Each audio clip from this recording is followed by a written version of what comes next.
AI, large language models, and the writer's strike resolutions. This is Mac Voices. Today's edition of Mac Voices is supported by the Mac Voices Dispatch, our weekly newsletter that keeps you up with everything Mac Voices is doing. From our published episodes to Chuck's other appearances to special events and more, subscribe at macvoices.com/newsletter and stay fully informed so you don't miss a thing. Welcome to Mac Voices. This is the talk of the Apple community, and I'm Chuck Joyner. The writer's strike is over, the actor's strike is ongoing, and the Mac Voices Live panel has some strong thoughts on how AI and large language models are being handled and will be handled in Hollywood. Let's go back and let the panel do the talking. The first story I want to get into tonight is one that Mark had proposed for last week, and we just didn't get to it. And that is the WGA contract negotiations. Whoops, that's the wrong chat room. And Mark, I'm going to let you take off on this because of what you found so interesting in it and you thought worthy of discussion. Yeah, so if you drop the link into both the show notes and the the MacVoices Voice chat room, people can take a look at it. It's basically it's the term sheet that summarizes the agreements between the Writers Guild and the studios. And what I thought was most interesting was, yes, normal salaries, there is a little bit of bump. And in terms of work teams, they have, some agreements on how many have to be on the, on the project. And there's some other details about, depending on how long the show is, they can't just hire writers for, this is illustrative points. They can't hire just writers for 5 shows if they're planning to do 10 or 12 for the first season. So I mean there are details like that. But to me the most interesting part was they call out different bonus schedules they get for streaming video. So I guess for the first time they announce some royalty rates on long stream, web, long tail, but they indicate things that if it is in the top whatever the top 3 of shows, they can get like somewhere between a $50,000 and $60,000 bonus per writer if the series is a success. And I think this is significant because, so many people seem to love, to binge watch, shows when they come out. So basically, what it's the way I interpret it is, as saying that, if the writer creates such a good, compelling plot, that people want to binge watch it, in the first 60 days of release, then they deserve a bonus for creating such a good plot, so. They have that. There's some other details about use of, AI, that they won't use generative AI, to write scripts, but writers can use it, for fleshing out scripts, and generative AI can be trained on, writers' scripts. So, I think they put a salve on some of the, to me, were the paranoia concerns of the Writers Guild about. Ultimately, will AI, large language models, replace them? And we've talked about that before. And I think no, you need the spark of human innovation, and the language models just are not there yet. So that was basically my summary takeaway. What do you all think about writers getting bonused on if they make a show that's really popular and consumed in the first 60 days of release? Does it? Go ahead. Oh, I was just going to say. Go ahead. I do have several friends who are WGA members. They seem to be quite happy with this deal, both in the pay structure and the protections. I was going to say, based on the bonuses and how it looks like it's written, it does. I see a line in there talking about subject to confidentiality agreements with regards to the streaming data transparency. But I wonder if, even with that confidentiality agreement, how much of information might get leaked out.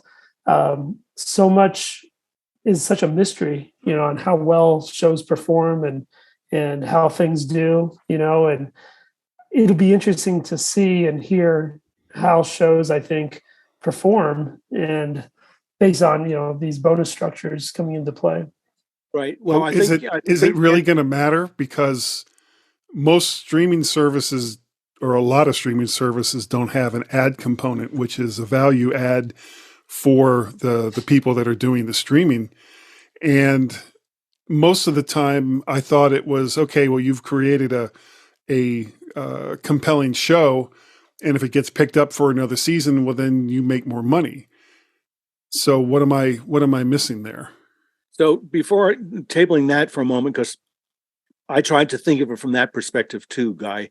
But back to Brian's point, I think the breakthrough here is that for the first time, the studios are sharing this sort of information.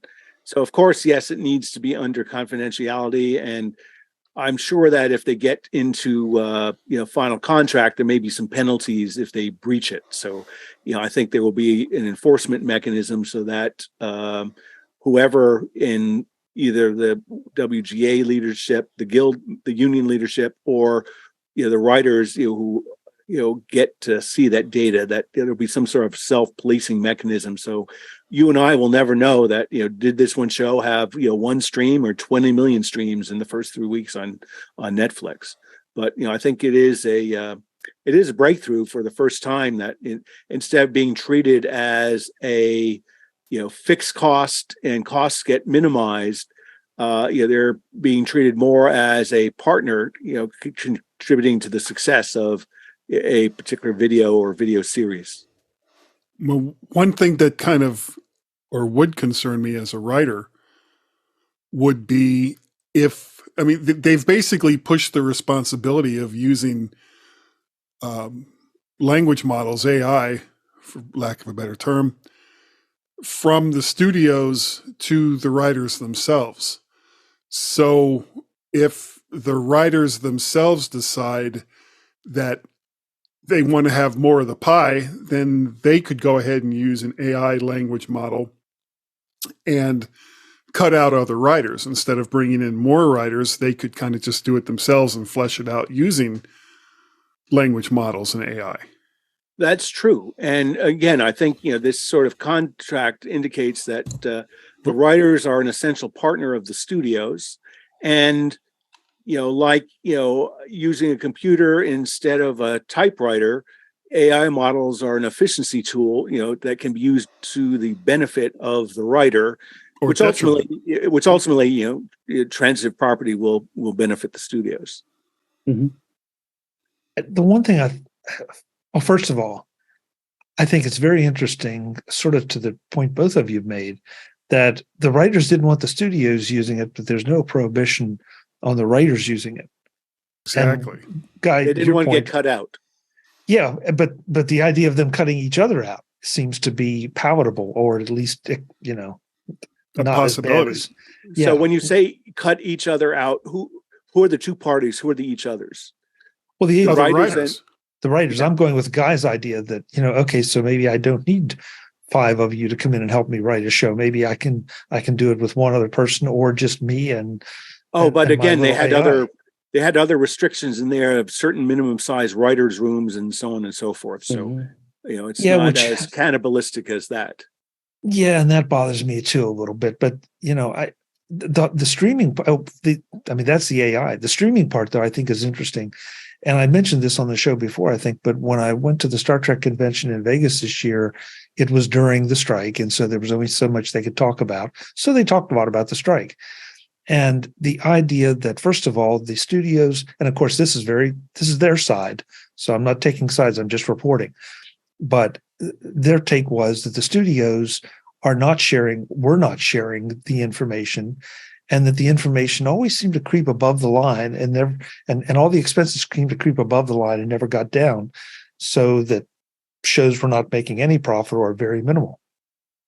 The second thing, though, and this makes a lot of sense to me, is before, let's just say you wrote for a show for NBC, it was going to be on NBC, and that was it. Mhm. And maybe it would be in reruns, and maybe eventually it might get onto Peacock. But in a streaming world, it can go anywhere, and it can be seen so many more times, so much more easily, and most likely will be seen so many more times if the show has any quality. And the writers were not being compensated for that. And so I looked at it and thought, they do have a point. Because Right. I can If they I can go and- write a script, that it becomes the talk of the proverbial water cooler that everyone wants to see, they should be compensated in some way, for being that good, in creating that thing. But Yeah. even over the longer term, Mark, you think about, oh man, somebody help me with a popular show. Okay, Billions. go. Chuck, What? for you, I Love Lucy. You know what? I was thinking about that because I was talking Star Trek. So think about how many times I Love Lucy has been viewed, not just on broadcast TV, but on Syndication and everything syndication. else. Yeah. But then on the web, add to the fact that you have now DVD collections, or did, that's Mhm. going to slide away a little bit. And you realize that, the writers were before, maybe they would have written something that was seen for, let's just say 200 hours. And now it's nothing to have it be seen for 20,000 hours. Yeah. And generating money all that time. And Well, so up to a certain point, because a lot of this stuff does end up in public domain. eventually, very eventually. But in the meantime, there's a lot of money being made. True. And how long will that public domain argument? I mean, we've seen Disney argue against that how many times? But I think reading the contract, I think they're not worried about the long tail. Does something become really popular, 27 years from now? They're worried about, okay, if we create something and it becomes a success and everybody around the globe watches it, we should get comped for, creating something that good. And it seems like that's what the contract has accomplished. I mean, every union wants to make more money, but this seems to me that it's not just pugilistic, who's going to beat the CRAP out of the other party. It seems like more they've aligned around. They have common interests. The studios want to make money, the streamers want to make money, the writers want to make money, and they're all in it together. Yeah, and to bring a little bit of context to this, the last time there was a WGA strike with the studios, the reimagined Battlestar Galactica was on the air. Streaming was very much in its infancy, and it was designed completely for network and cable TV. Well, especially in the last decade, even in the last 5 years, that has changed dramatically. So when it comes to the pay structure, a show that got picked up on, say, NBC or ABC, the writers would be paid in a much different manner if it was an absolute hit on Netflix. And I mean, it wasn't necessarily anyone's fault. That's just how the deal was written. But and that's why there was such a work stoppage with this, because the realities of technology just could not be imagined in that last deal. And Right. so where it's going to get really interesting, I think, is we've got the writer's strike resolved to, I guess, everybody's satisfaction. Mm-hmm. What's going to happen? It'll be very interesting to see what happens with the actor strike, because we've seen some of their concerns already demonstrated in. I'm sorry, Callie's not here because she could tell me exactly which characters, but in the Star Wars movies, that they have aged people, they've de-aged people, they've brought people back from the dead, Mm-hmm. and pretty darn credibly, as the more recent ones have been better than the first couple attempts. But even the first couple attempts, if you didn't know it, you might have thought that somebody just was having a bad day or had a cold. So it's not just those series. Scorsese used it on Pacino and De Niro in his movie, The Irishman. That I think is 3.5 hours or so. That epic thing is available on Netflix. Great movie, but it requires a lot of shall we say batacal fortitude. Yeah. If you want to watch it in one session. Yeah. But I mean, if you look at say the Book of Boba Fett for Star Wars, the character of Luke Skywalker, they had a stand-in. They had Mark Hamill running lines, and then they digitally grafted Mark Hamill's face onto, or Mark Hamill from 1982's face on the stand-in actor, and digitally recreated Mark Hamill's voice from the original trilogy. So why it's not feasible financially, except in very, very important characters, the ability to completely digitally create a character and a voice isn't some far off future. It's here. Well, they did the same thing with Indiana Jones. Yeah. Well, and you're right. Right now, it's borderline prohibitively expensive. But give it 5 years, give it 7 years, give it 10 years, and it's going to become a whole lot more affordable. Yeah, it'll be like Memojis, except you'll have an Indiana Jones that can walk and talk and tell you how to cook eggs. Yeah, I mean, just look at the differences in Luke Skywalker between the season 2 finale of The Mandalorian and the Book of Boba Fett. There was this guy who did a deep fake better than the technology that Lucasfilm was using. Well, they went out and hired him. Yeah. I realize this isn't all necessarily Apple related, but it's all technology related, and it's things that affect us that you need to be aware of, because now we can do things with our Macs, and soon to be able to do even more with our Macs that tread sort of in this environment a little bit. So bringing it back to a Mac, Apple is, I think they've released, or they're in beta with their personalized voice. And from what I understand, they have a fixed text that you need to read in order to train it. But, what if I, take, you, Chuck, or Jeff Gamet, from a podcast and train the thing. And then all of a sudden, I have something that, I can drive to speak and sound like either one of you. So, it's not just for Hollywood productions. It's coming a lot closer to what we do. Yeah, and I've heard a couple folks do that, Mark, and it does. I mean, I'm sorry, it comes out very credible. They sound a little bit flat and emotionless, but that's now. What are the next 2 versions going to bring? They're going to pick up the nuances of how we sound, and maybe where we get enthusiastic about something, vary the speed of our speech, and it's going to get even more interesting. So, I'll say for After Dark, a discussion about that, Webb has a little bit of insight into, why, somebody might want to impersonate another person's voice, but that's After Dark material.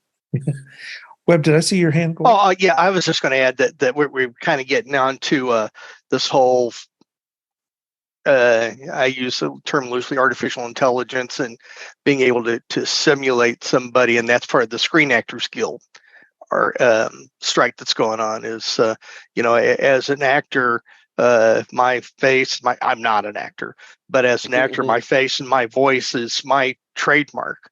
And that could be taken away without some regulation. I think that's a valid point too, and it lines up with some of the things the Writers Guild was talking about too. So that's all I was going to add. Yeah, I agree. I mean, there's certain voices like Samuel L. Jackson, where yes, I mean, yes, he needs to protect his image, but I think more importantly, he needs to protect his voice. Yeah. So what happens if somebody decides to go back? I'll go back to your example, Mark. If somebody decides they want to recreate Desi Arnaz's voice, Well, who gets paid at this point? Okay, or does it? But wait, or does his voice ever pass into the public domain? Like Guy said, I don't know. He's dead. I think that's an important issue, but I think it's the side. I think it's more, what about a living actor right now? Can you, the Brian Cox, I don't know. We've talked about that show Succession is off, and that expression, and he's been doing other commercials, just using that sort of tone and attitude, and that's something that right now he's being compensated for because it's something he does. But could somebody just impersonate that and not compensate him for it? I think that's exactly what the debate is about, and I think the actors are saying no. My voice, my mannerisms, my look, is mine, and I'll license it to you, and I'm interpreting here. You have rights to use it within a context of movie XYZ or commercial ABC, but you can't take that and imitate me for, pick an application, a customer support, video or a promotional video. So I think these are important issues, and I think again it goes back to copyright as well as contractual issue. Is you hire me for one thing, you can't use any of that work product in any other things. And I think we've touched upon this before in previous shows, but I think it's the same issue. I think it's the same issue, but I guess the precedent has to start somewhere. And for those actors, I mean, I'm thinking about the kind of actors that people idolize: Marilyn Monroe, Humphrey Bogart, John Wayne. And I'm reaching intentionally back into the 50s and 60s, and thinking, okay, they're not only have they passed, but it probably maybe even one generation down has passed. But and I think what do you do with that? What is acceptable? Well, what was the compensation for Humphrey Bogart's estate for Play It Again, Sam? But again, that goes back to I think of those things. There are estates, there is property, there is residual interest. We'd have to look at sort of what does the law in those cases provide. And I think that again, I think that's a contractual image that if a precedent is set with the new actors studio, I would assume right away that that could be cited as lawyers love to do. That's precedent for asserting it for Humphrey Bogart estate testamentary interest. Yeah. So we're going to be doing this. We're going to be having these conversations for a while as things evolve. And there are attorneys salivating all over this, just like there are marketing people salivating over it to see what they could or would be allowed to get away with. Question for you, Chuck. So you raised the question. Do you have a sense of how this might shake out for voices and likenesses of dead actors? I have no idea. I mean, I think you brought up a good one. Maybe that is one of the precedents right there. I don't know because I don't know what the mechanics are. I mean, what was it? It was a couple of years ago that they pulled out some dead actors and used them in commercials. Yes, I remember. And that. I'm embarrassed to say I don't remember which actors or even what products, but it was very specific that they were pulling, those entities with the technology available then. And that is the technology now is far beyond that. And so what case law has been created already and what is going to be challenged, and where are the lines? Well, I think we all know that, that famous picture of Albert Einstein where he's smiling and sticking his tongue out. Yeah. There is some descendant chain, that picture is copyrighted, and, to use it, you need to pay some sort of either purchase and rights and use fee or royalty into what ultimately is, the Albert Einstein, trust, whatever number of family members, and it's passed through. Yeah.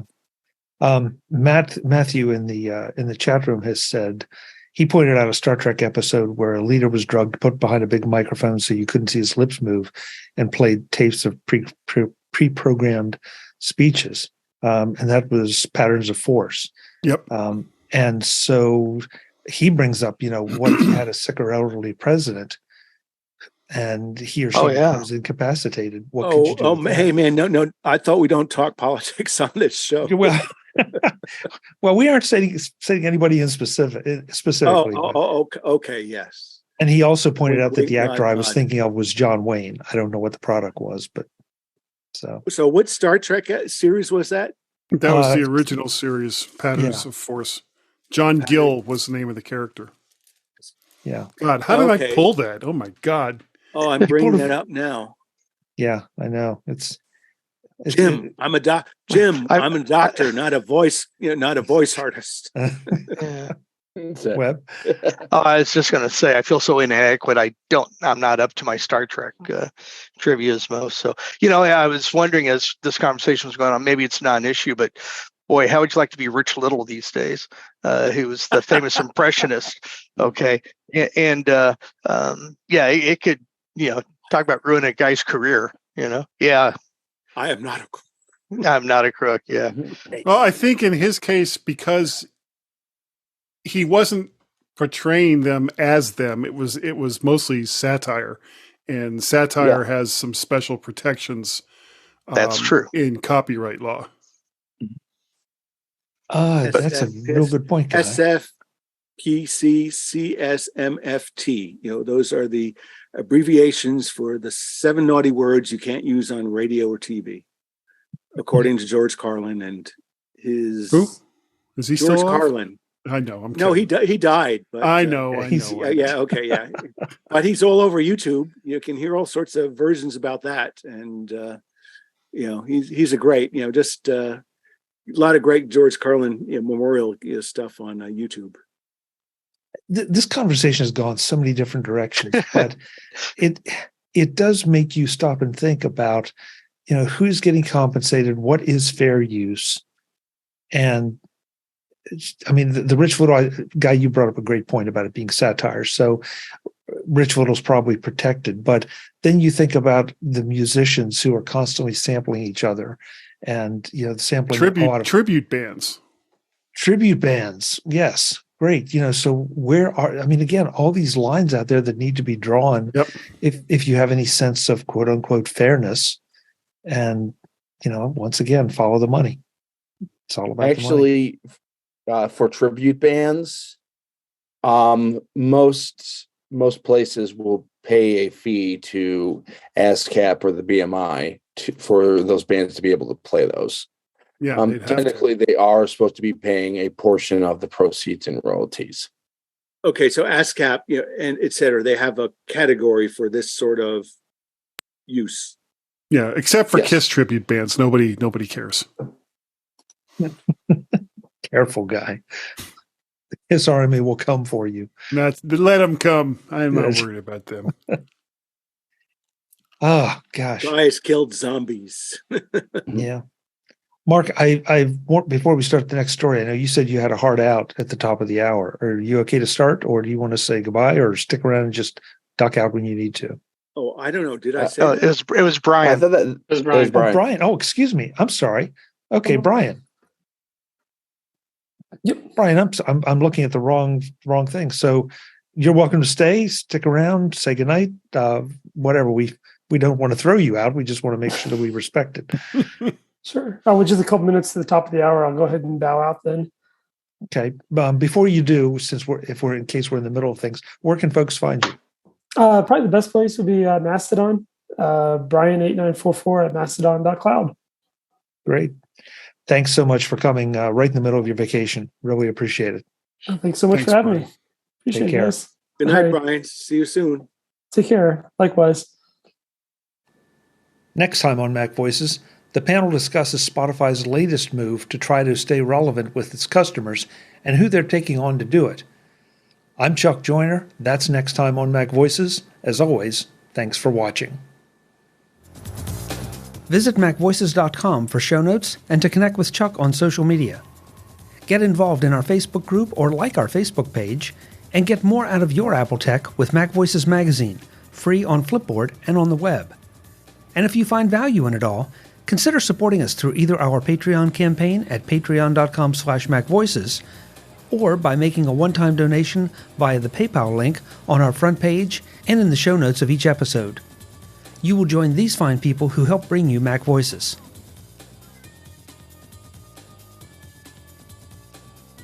Advertising handled by Backbeat Media at backbeatmedia.com.